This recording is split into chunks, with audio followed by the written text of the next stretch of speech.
Hey, I'm Nug the narrator. This is That's My Take podcast. Welcome to another show. Thank y'all for joining us this evening, January 24th, 2024. Before we get into it, I definitely want to point out a couple of things. We got, I'm guessing, okay, where is it? There we go. We got a ticker now. How can I point to the ticker and it's the right point to? Yeah, and my name right there. Got a banner and a ticker now, all with the help of StreamYard. I want to thank StreamYard. This podcast is powered by StreamYard. Very easy for me to maneuver and you know what I'm saying, get a couple of things that I wanted on my podcast, like again the ticker and my name. We about to get into it again. If this is your first time at the show, please take a minute to like, subscribe, comment, share even, and sit back for about an hour or so and enjoy the festivities. We're about to get right into it. World news. The world is draining its precious subterranean reserves of water. Many parts of the world are experiencing a rapid depletion in the subterranean reserves of water that billions of people rely on for drinking, irrigation, and other uses, according to new research that analyzed millions of groundwater level measurements from 175,000 wells in more than 40 countries. It's the first study to piece together what's happening to groundwater levels at a global scale. According to the researchers involved, and will help scientists better understand what impact humans are having on this valuable underground resource, either through overuse or indirectly by changes in rainfall linked to climate change. Groundwater contained within cracks and pores in permeable bodies of rock known as aquifers is a lifeline for people, especially in parts of the world where rainfall and surface water are scarce, such as Northwest India in the Southwest United States. Groundwater is an incredibly important research, but only one of the challenges is because we cannot see it. It's out of our mind for most people. Our challenge is to constantly bang the drum for policymakers that we have the resource that we have to look after and that we can use to build resilience and adapt to climate change. Obviously, hearing anything about a shortage of water is alarming. Uh, we definitely don't want to hear about that, and more so, they're saying it's got to do with climate change, which is something that it's affecting a lot of different things. I mean, yeah, I think y'all can remember I had an iceberg story. One of the biggest icebergs chipped away and actually formed a whole nother iceberg and a whole nother mask of ice, and they're saying that it was melted at a very high rate due to climate change again. So with that being said, obviously we don't want to hear about such things, and we hope people around the world could get the water that they need to survive, obviously through, like they said, irrigation and what else they said, irrigation, underground wells, and again, people rely on it for drinking. So obviously we want to make sure everybody have purified, good, clean drinking water, man. Obviously. Moving on. Another mysterious Russian plane crash raises more questions than answers. It's still unclear why a Russian military transport aircraft crashed in the Belgorod region near the Ukraine border on Wednesday, whether because it was brought down by a missile or suffered some catastrophic technical failure. But all 74 people on board were killed, according to Russian authorities. The first images of the wreckage on the ground are inconclusive. One video shows the last seconds of the plane as it hurtles toward Earth before a large fireball erupts. But the Russian authorities have claimed that Ukrainian missiles were responsible and that they killed 65 of their own prisoners of war, along with 6 crew members and 3 Russian personnel who were on board. The Russian Defense Ministry said the plane was destroyed by an anti-aircraft missile system deployed in the area of Lipsy in Ukraine's Kharkiv region, some 50 miles from where the plane came down. It said radar equipment had detected the launches. I mean, obviously sad, but to kill your own as you at war, to kill a couple of ops on the other side, I don't know how that's equaling up. So maybe it's some espionage and some other stuff that we don't know about that went on to why certain people on that plane had to end up, passing. But we definitely send our condolences. Moving on. China's landslide death toll rises to 31 after dozens buried in freezing winter temperatures. The death toll from a landslide in southwest China has risen to 31, state media reported Tuesday, as research workers comb mud, snow, and rubble in search of survivors. The landslide hit the mountain village of Lingsu in Yangnam province. That's the best I could do with that. Um, and I need to plug in my charger. Sorry.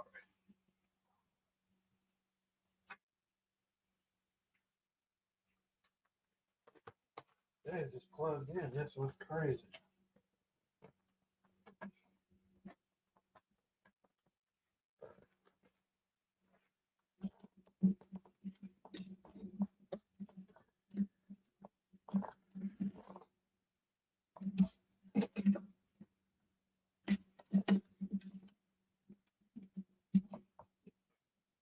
There we go. Sorry about that.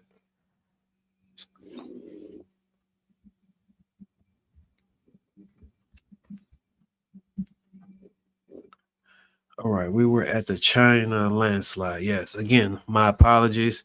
My laptop was about to die, and we would have had no show.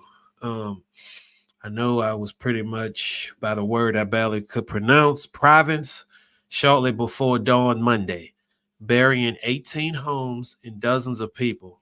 More than 1,000 rescue workers, with the help of dogs, drones, and other devices, were searching through mounds of rubble and freezing temperatures for 13 people still unaccounted for as of Tuesday night.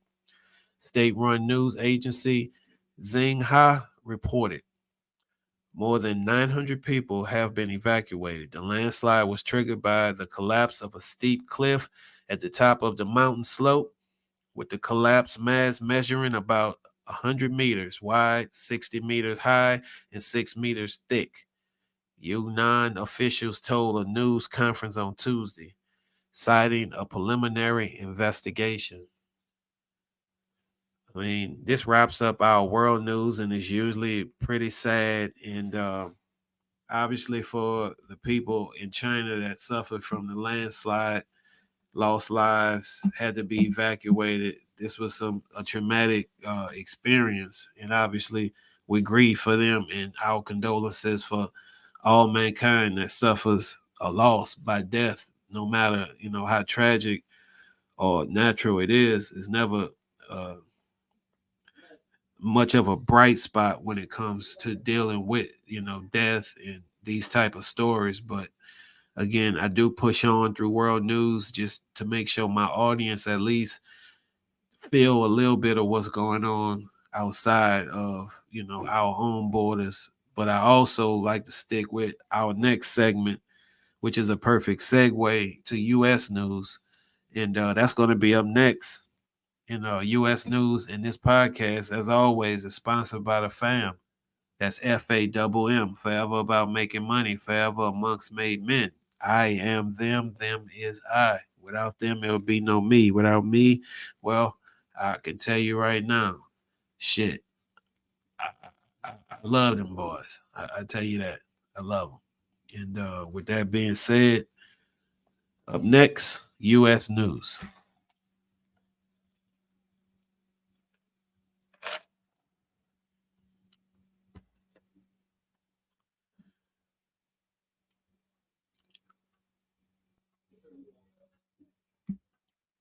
Don't mind me.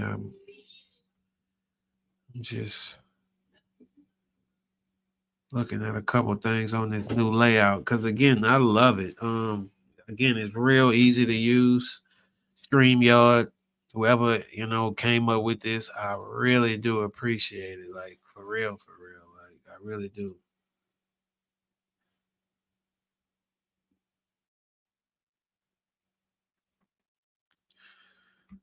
Boom. All right. Boom. I changed the view up so I could see it, and thank you, baby. I just changed the view up so I could actually see it. I could actually see it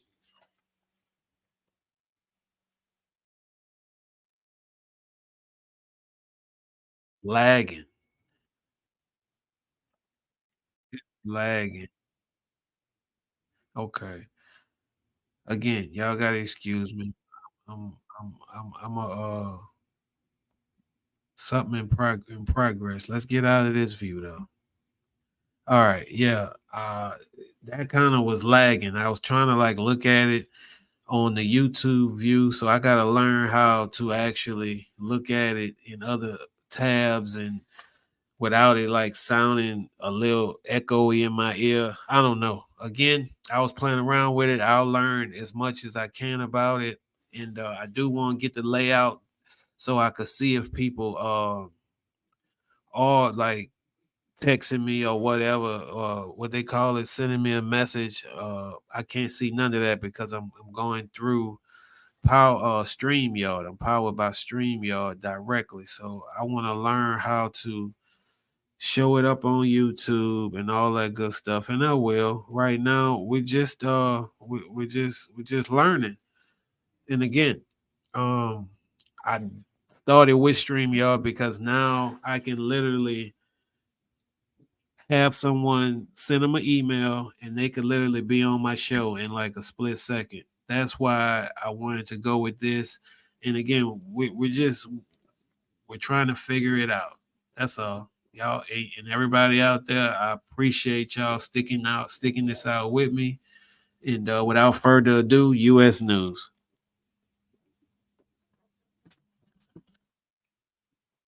A Colorado pastor says God told him to launch a crypto venture. He's now accused of pocketing 1.3 million from his followers.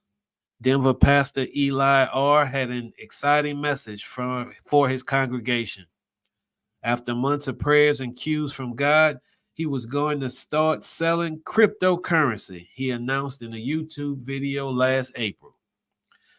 The Signature and Silvergate banks had collapsed weeks earlier, signaling the need to look into other investment options beyond financial institutions, he said. With divine wisdom, he said he was setting the rails for God's wealth transfer. Shortly afterward, R and his wife, Kathleen R., launched a cryptocurrency, Index Coin, and began selling it to members of his Victorious Grace Church and other Christian communities in the Denver area. They sold it through the Kingdom Wealth Exchange, an online cryptocurrency marketplace he created, controlled, and operated. The R's raised more than $3.2 million from over 300 investors. Tom Chain Securities Commissioner for Colorado said in a civil complaint. But Colorado state regulator said that the index coin was essentially worthless. Instead of helping investors acquire wealth, the R's used around 1.3 million of the investment funds to bankroll lavish expenditures, including a Range Rover, jewelry, cosmetic dentistry, and extravagant vacations, the complaint said. The money also paid for renovations to the Rover, jewelry, cosmetic. Paid for renovations to their Denver home. In a stunning video posted online Friday, several days after the civil charges was filed, Eli R. did not dispute that he and his wife profited from the crypto venture. The charges, and I quote, the charges that Kathleen and I pocketed $1.3 million, and I just wanted to come out and say that those charges are true. He said, adding, A few $100,000 went to a home remodel that the Lord told us to do. End quote. When I hear stories like this, I tend to always think of the fellow charlatans that came before these type of people. Every now and again, every now and then in history, present day, recent history, there's gonna come people who are necessarily not who they say they are. They grifters. They got a scam. They got a seminar. They got a class. They got a lecture. They got a way to make you the best whatever by reading their course and paying $6.95 monthly. In this case, it's a person that's using God to hustle. To me, one of the worst sins you can do by using God to hustle, swindle. You already got followers in the churches that's looking for salvation, looking for answers, as they giving their 10% tithe to the church, which is, like they just said, cosmetic jewelry and extravagant vacations, a Range Rover, jewelry. I don't know, but I don't think the Lord needs another Range Rover. Now, in terms of them saying, hey, the Lord told us to do this, I'm going to call bullshit. The Lord literally speaking to you and telling you to swindle somebody is not a Lord that I should be following. Therefore, I have to call bullshit on that. Now, as for you being over this Victorious Grace Church and other Christian community stuff to swindle people out of cryptocurrency, well, I hope justice is served on a platter for Eli and Kathleen R. Moving on. Woman facing murder charges after police say they found. Uh-oh. That went to Mike. Sorry. Again, we're live. Things will happen. We got to roll with it. I wanted my mic higher. There we go. And I didn't want to have to, squat down because I was getting a couple complaints on that. So it's only like pedestal up and higher, and I accidentally knocked it down. But no, sorry about that. Woman facing murder charges after police say they found her son's body hidden behind a false wall. A 66-year-old Mississippi woman is facing a murder charge after police say they found the body of her son in a wooden box hidden behind a false wall in her home. Jerry R., who also goes by the last name I, is facing one count of first-degree murder after authorities found the body of her 42-year-old son, John Allen G., behind a wall in her Gulfport home. Gulfport Police Department spokesman Justin Ducree told CNN Sunday authorities started investigating on December 22nd, 2023, after one of Gallagher's out-of-state relatives called to report him missing, Ducree said, noting that the last known contact anyone had with G was on December 10th. Police started investigating, conducted several follow-ups, and began noticing discrepancies in statements provided by the lady. Throughout the course of the investigation, the lady became increasingly uncooperative and changed her statements multiple times. A news release from Gulfport Police reads, R had previously been convicted of murder in Florida around 1995 and made several attempts to dump and the decreased subject at different locations throughout Florida, authorities said in a news release. Police then said they obtained a search warrant. Hey, whoa, that sounds like a Lifetime movie on the horror side. She got the son in the wall in the house. And she also was convicted of murder in Florida a few years back in the 90s. So this little shit in 23 ain't nothing to her.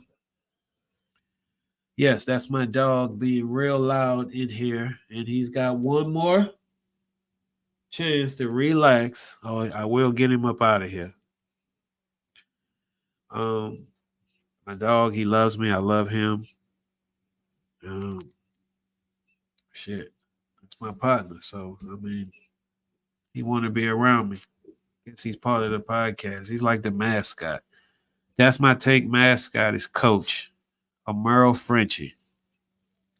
I'll give him a little screen time a little later if he get loud. I'm gonna have to wake him up anyway. Moving on. I'm down here in Alabama. It's raining. I'm asleep like a baby tonight. I actually got to go pick up a friend of mine from the airport. But when I get back from doing that, I'm gonna sleep like a baby. For real, for real. All right, moving on. Man who admitted stealing Wizard of Oz ruby slippers from museum tells court it was intended as one last score. Terry M., 76, pleaded guilty to theft in October. He stole the shoes from the Julie Garden Museum in Grand Rapids, Minnesota, Garland's hometown. After being approached by a person he calls an old mob associate offering him a job, Martin told authorities while Terry had been crime free for years, the addict's rush of anticipation was too much, and he gave in to the temptation of one last score. Martin's attorneys wrote in a statement to the court. According to Martin, the man who first proposed the theft, who Martin refused to name, wanted the shoes not for their value as cultural artifact, but because he mistakenly thought the slippers contained real rubies that could be sold as valuable gems. Martin admitted to taking the slippers after he entered the closed museum on August 27, 2005, by breaking through a door, then breaking the plexiglass enclosure that held the shoes with a sledgehammer.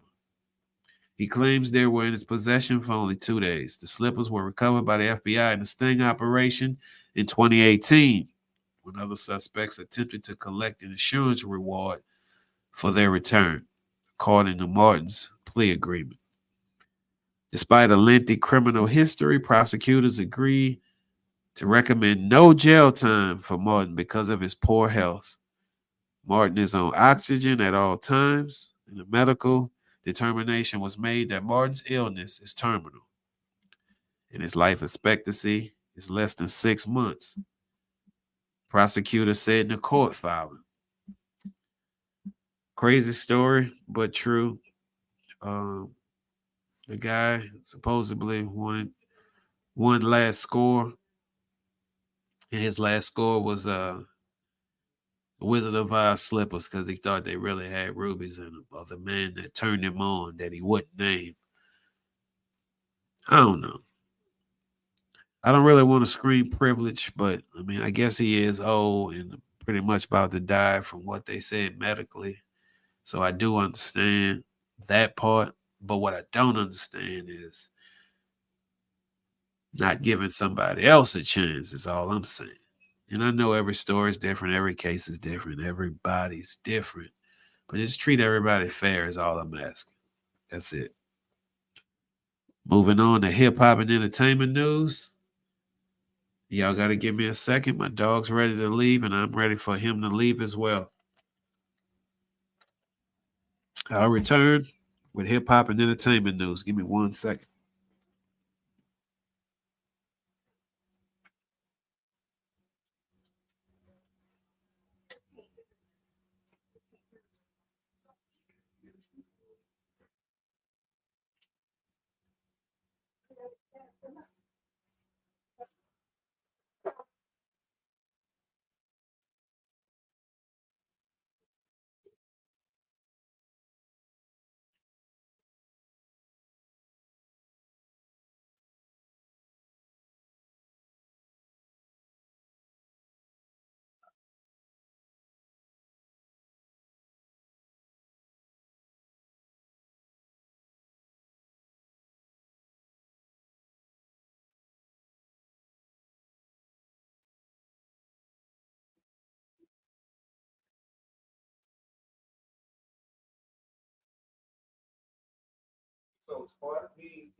All right. I think he's good.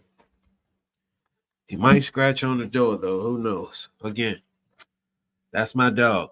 Moving on to hip hop and entertainment news. Cameron almost fought Ben Simmons at NBA game. And I quote, I forgot he played basketball. Cameron has revealed he almost got into a scuffle with Ben Simmons at a recent NBA game, and he wasn't prepared to fight fair. The Dipset rapper has been a vocal critic of the Australian point guard over the years regarding his place on the Brooklyn Nets roster. During the latest episode of his and Mace's sports show, It Is What It Is, Killer Cam detailed his tense run-in with Simmons at last week's Los Angeles Lakers and Brooklyn Nets game at the Crypto.com arena. And I quote, I was at the Lakers game. The game was over. He begun. Ben Simmons didn't even play. I forgot Ben Simmons plays basketball. I was like, damn, I forgot this nigga still in the NBA. I was kind of bugging off this shit. The game is over and I'm walking towards him. He's looking at me and I'm like, I don't want to have an ice grill contest with Ben Simmons. This is just stupid. So I'm looking at him and he's looking at me.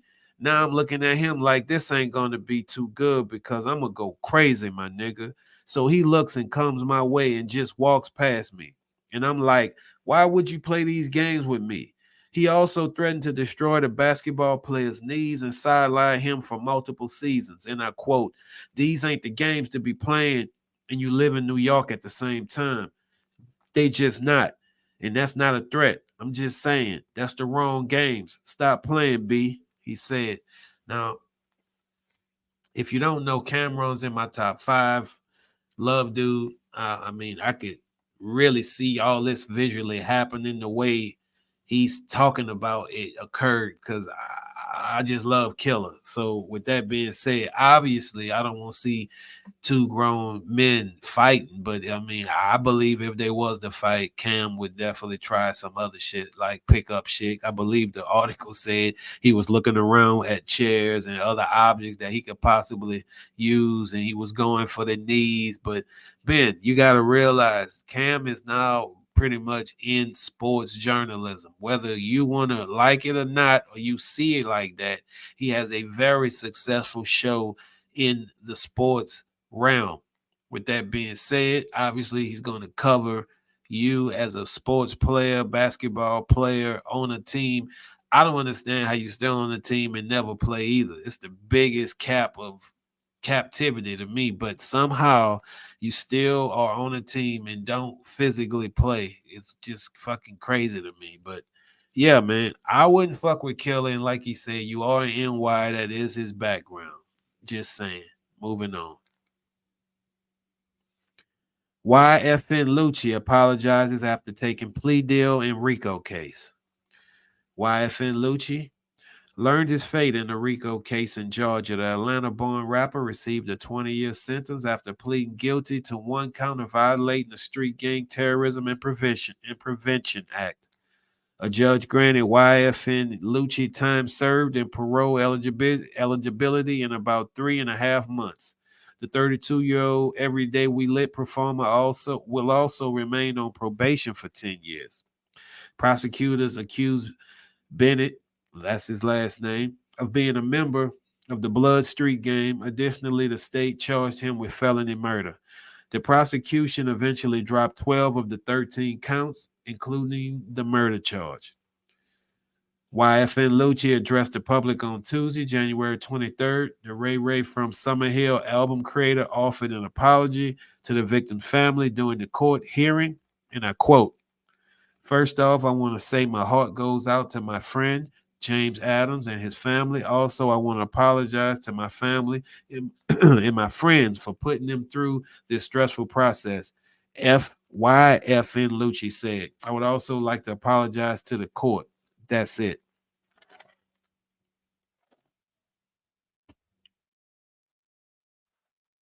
I mean, it's simple. I don't want to see no one in jail. Not gonna sit up here and act like I was the biggest Lucci fan. I love that first mixtape. Ooh,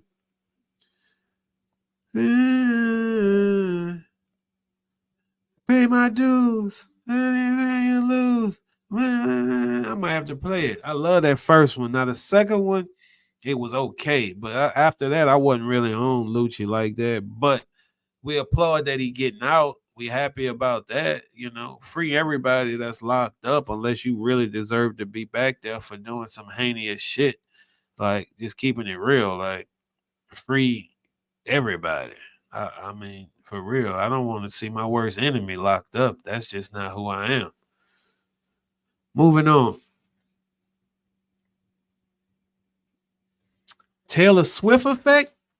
NFL scores most watched divisional playoff game.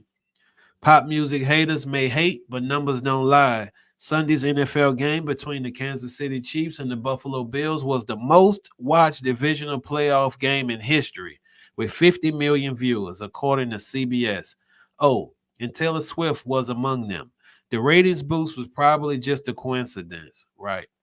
The game was also the most watched program of any network since last year's Super Bowl, with viewership peaking when the Chiefs won at 56 million viewers, CBS announced. Swift has been a good luck charm of sorts for the NFL, despite some audible jeers from Bills fans when she arrived in Sunday's game. Swift has attended several NFL games since she and Kansas City Chiefs player Travis Kelce went public last year with their relationship. Obviously it's an effect. I mean, the numbers don't lie. That's a lot of people watching football, and that's a lot of just average fans watching football. That's not all enthusiasts, because if it was, those numbers would be like that for every game. I mean, those numbers drop more like 10 million, 8 million, 4 million, 7 million. It'll vary on the game, like seriously. So to have a 50 million watch game, that's awesome. And shit, I applaud it. I see nothing wrong with it. You know, she seems to have a good time at the games, and so be it. I am not pulling for the Chiefs this week. I am pulling for my Ravens, but I think it's going to be a hell of a game, like a hell of a game.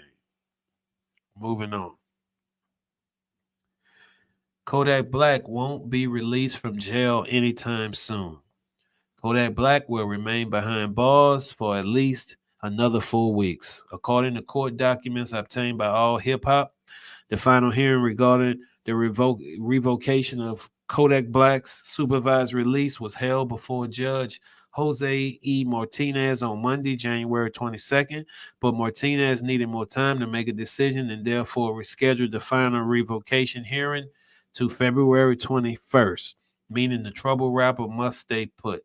Kodak Black's attorney, Bradford Cohen, filed a motion asking the Florida judge to dismiss the charges earlier this week. Cohen claimed prosecutors wrongly charged Kodak with possession of oxycodone. Cohen said Kodak had a prescription for the powerful painkiller and urged the judge to reconsider. Obviously, there's been questions about Yak's drug use. I'm not here to judge. I don't know if he got loaded, want to get loaded. I'm not here to judge, honestly.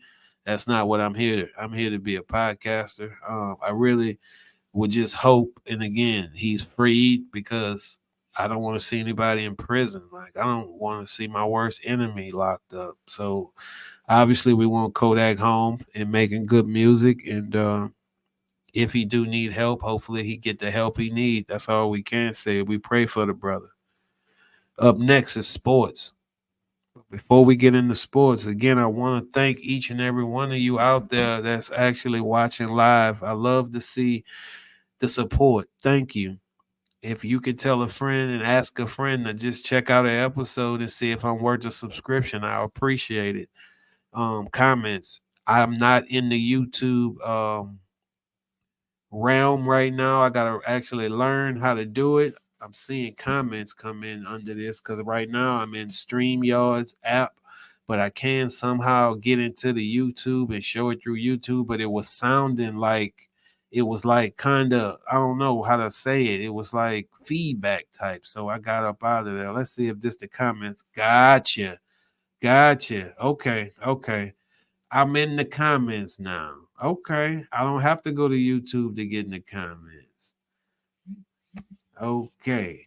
Okay. Shotty, I see you in the comments, bro. Look. I could get you popped up on the screen like that. Nah. You just tell me when you ready, bro. I mean for real. This shit's pretty much simple from what I'm getting at. This shit's pretty simple. I think anyway. Cause shit, when the dude who put me on this, I sent him. Nah, he sent me something on my email. Yeah, I just gotta figure out how to send this shit, shot in. I could get you on the screen. I don't know exactly what I'm doing, but shit, I'm gonna learn this shit. I promise you that. But okay, that's where the comments at. I see the comments now. Whoa, boom! I got my comments up now. That's live. Um, Moving on to sports. Michigan championship coach Jim Harbaugh has agreed to be the Chargers head coach. He's leaving Michigan after he won them a championship. His alma mater.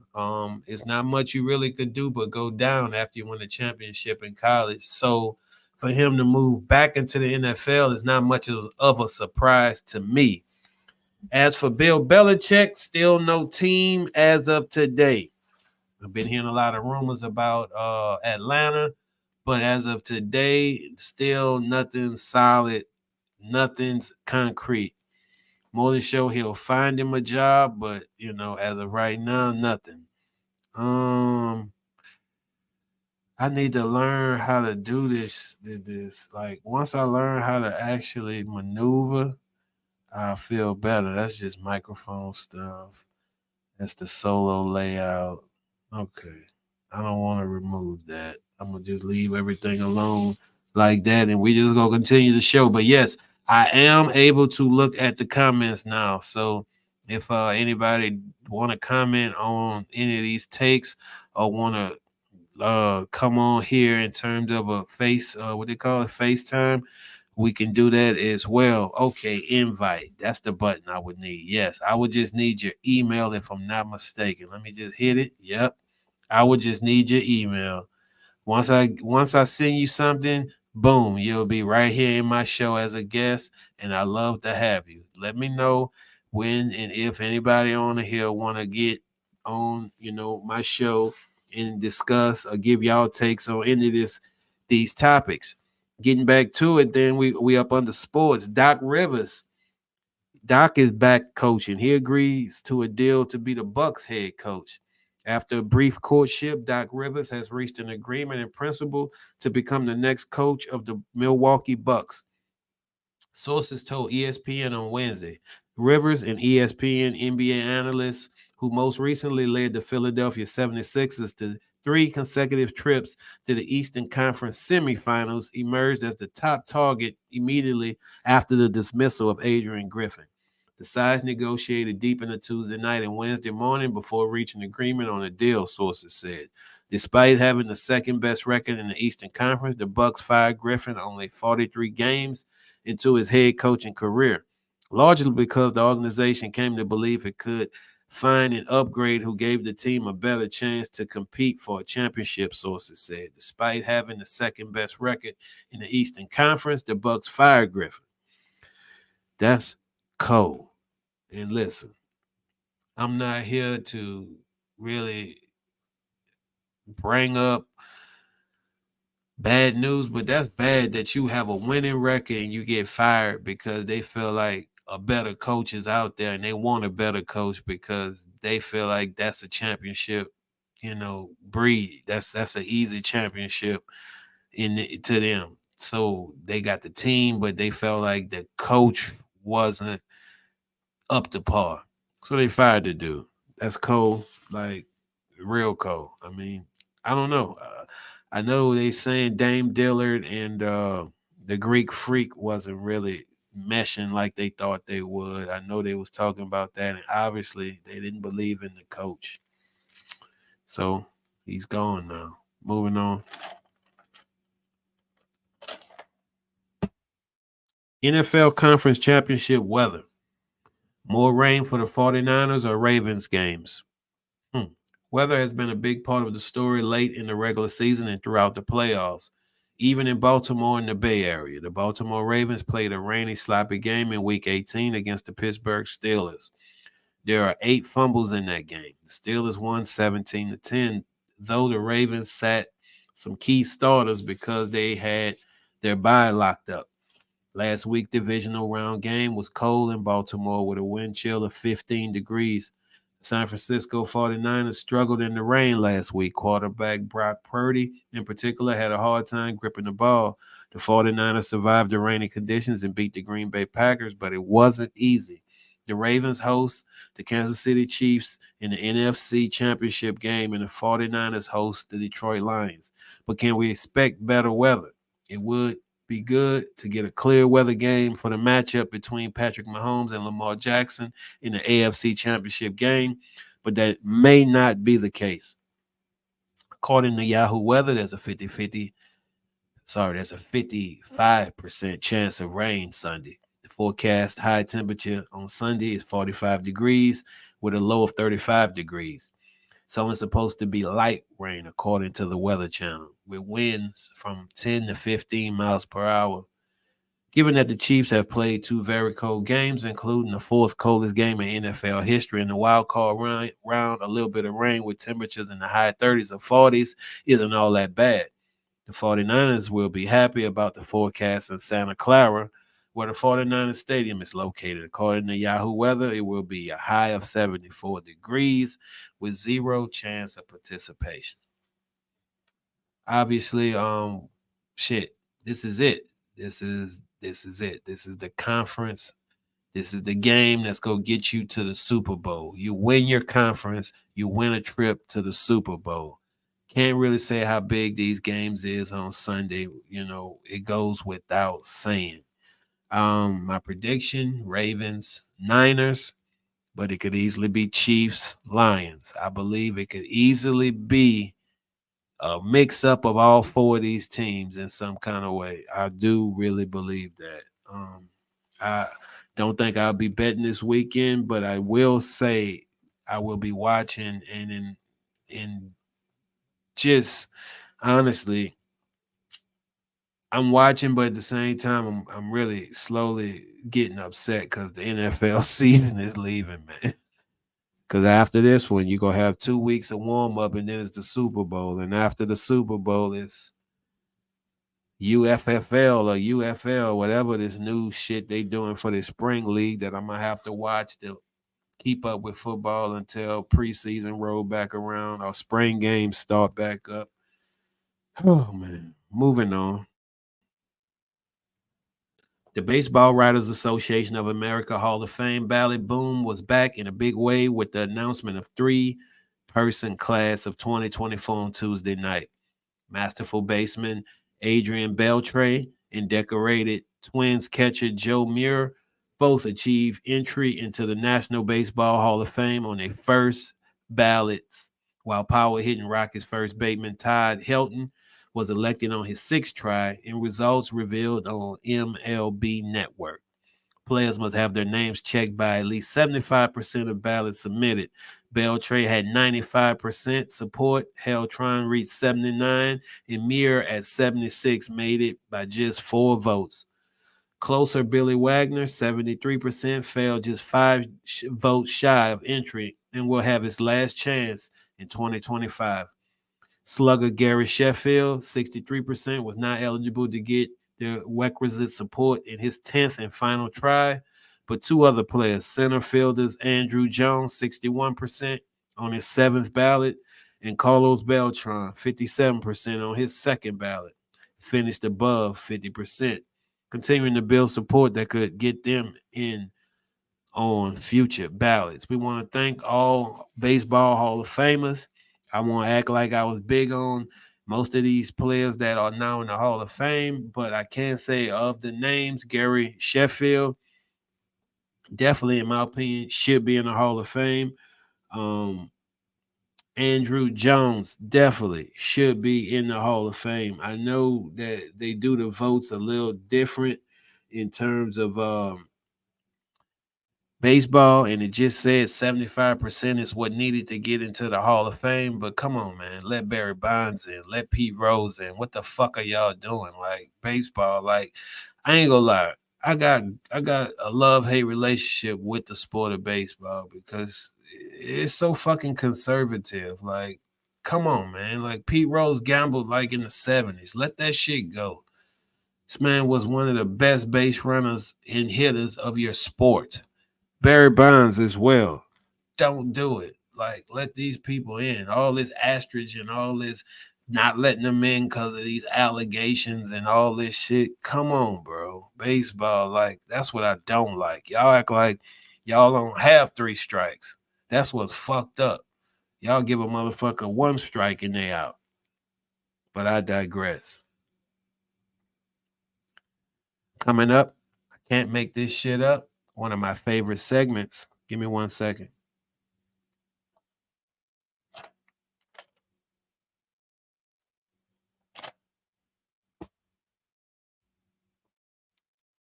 Let me cue up my music because after this next segment, it's my last segment, then my outro music. So I just wanted to cue that up. All right, we queued up. I can't make this shit up. Women's tears can reduce male aggression. New study claims. Let me say that again. Women's tears, like crybabies, can reduce male aggression. New study claims. Simply smelling a woman's tears can reduce male aggression by over 40%, a study has revealed. The research compiled by the Weizmann Institute of Science in Israel has showed the shocking effect that women's tears can have on men. The experts state that there is a chemical compound found in human tears that create a signal which reduces activity in two aggressive related brain regions in men. For the study, researchers had to collect tears as they rolled down women's faces, which were produced by watching a sad movie. The experiment involved 31 men who played on infuriating computer game, which unfairly deducted players' points and provoked an aggressive response in them. The group then sniffed either saline solution or women's tears before having swabbed, dabbed with the same droplets stuck to their upper lip. And I quote, aggressive behavior in the form of retribution ended up being 43% lower when the men were sniffing the women's tears compared to the saline solution, according to the study. Further brain scans also revealed that the tear sniffers had more functional connectivity between regions that handle sense and aggression. While activity in these areas of aggression were lower, the reduction in aggressive was impulsive to us. It seems real. A lead professor of neurobiology at the university and who also led the study said, and I quote, whatever is in tears actually lowers aggression. Not going to cry, but I tearfully can say I cannot make this shit up. In closing, my last segment as always is this day in history, where I would love to leave you, the viewer, the subscriber, with a little extra knowledge and something historical that happened this day in history. I actually found three. In 1984, the Apple Computer Inc. unveils its revolutionary Macintosh personal computer in a Super Bowl ad. Yes, the personal computer, 1984. I was 6. In 1950, Jackie Robinson signs the highest contract in Dodger history. For the time, it was $35K. That was 1950. I wasn't thought of. And the last one, 1962, Jackie Robinson is the first African American elected into the Baseball Hall of Fame. I thought that wrapped everything up in terms of the show. I don't know if you could go back and see how I kind of wrapped it all up right quick from this day in history as I maneuver through sports towards I can't make this shit up. Women's tears actually helping with aggression. So you think we got women fake crying to help a guy not feel so, I don't know, aggressive? Oh, we also saw Russia saying that Ukraine, pow, shot down their own planes. Shit's wild. What else we had? Michigan loses Jim Harbaugh. He runs and goes to the NFL after his championship. He's now coaching the Chargers. I'm just going through a quick summary because you know what? I had a good time. I love y'all. Doc Rivers is not a coach of the Bucks. The weather supposed to be good for the Frisco game, not so good for the Ravens game. Kodak Black, you got to sit 4 more weeks, bro. Taylor Swift definitely helped the NFL grow in terms of its viewership. Let's not hate. Lucci, he accepted the plea deal. He stood strong. We happy to see he'll be home in about 3 months. Again, I'm just summarizing. Cam said he almost was going to beat the fuck out of Ben Simmons. I believe him. Flea, I believe him. Man and Mr. stealing the fucking Wizard of Oz slippers. Hey, dude was 76. He wanted one last score. He obviously had mafia friends and he just wanted to do it one last time. I could feel him. Say he was on his deathbed, probably won't live 6 more months. They ain't give him no jail time. He hit them slippers though. Oh, yeah. The creepy story in Gulfport. Shit, the lady murdered her own son and had the body in the wall. That was a freaky motherfucking story. Shit. And she also killed somebody in Florida a little while ago in the 90s. What about the Colorado pastor that said the Lord told me to start a cryptocurrency? Come on, bro. You was a fucking hustler. The landslides, we obviously in China. We sent out condolences. Also, the Russian plane, everybody on board was killed. And in terms of our water, let's make sure everybody get adequate water, man. That's important. I want to thank y'all for tuning in. I love doing this, and until I don't love it, I won't do it anymore. But again, I do this twice a week live. I'm learning this StreamYard thing. I'm learning StreamYard at the same time. As always, I'm gonna leave y'all with some music. This song right here is a song I wrote, I don't know, 7 years ago or so. It's called Tired. I feel like it's a closing song. I hope y'all enjoy it. And again, good night. And y'all have a good one.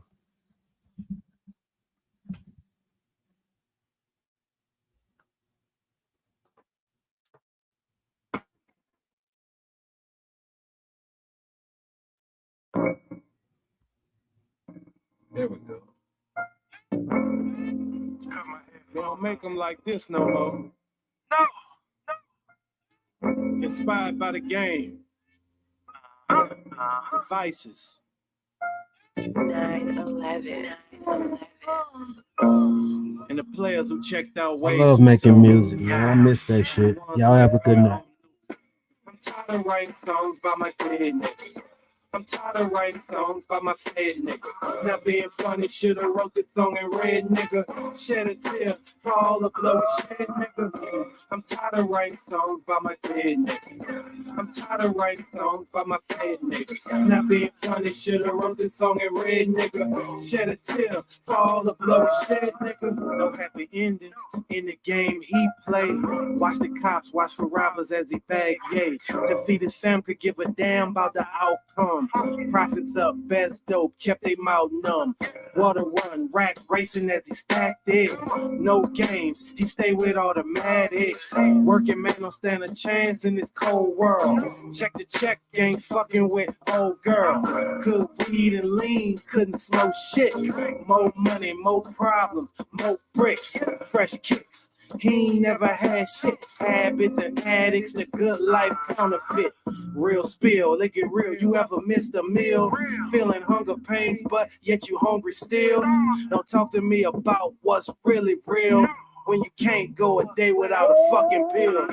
I'm tired of writing songs by my dead niggas.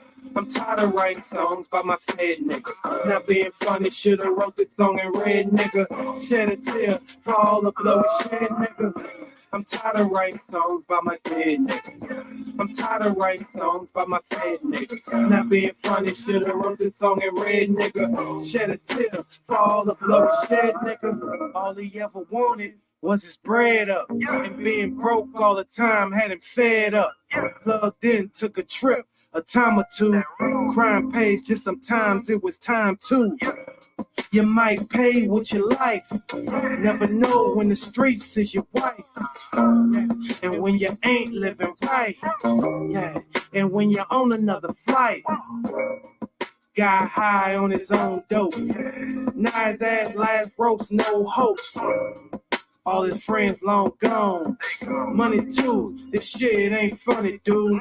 Real spill, it get real. You ever missed a meal? Feeling hunger pains, but yet you hungry still? Don't talk about what's really real when you can't go a day without a fucking pill. I'm tired of writing songs by my dead nigga. I'm tired of writing songs by my fed nigga. Not being funny, shoulda wrote this song in red, nigga. Shed a tear for all the blood we shed, nigga. I'm tired of writing songs by my dead nigga. I'm tired of writing songs by my fed nigga. Not being funny, shoulda wrote this song in red, nigga. Shed a tear for all the blood we shed, nigga.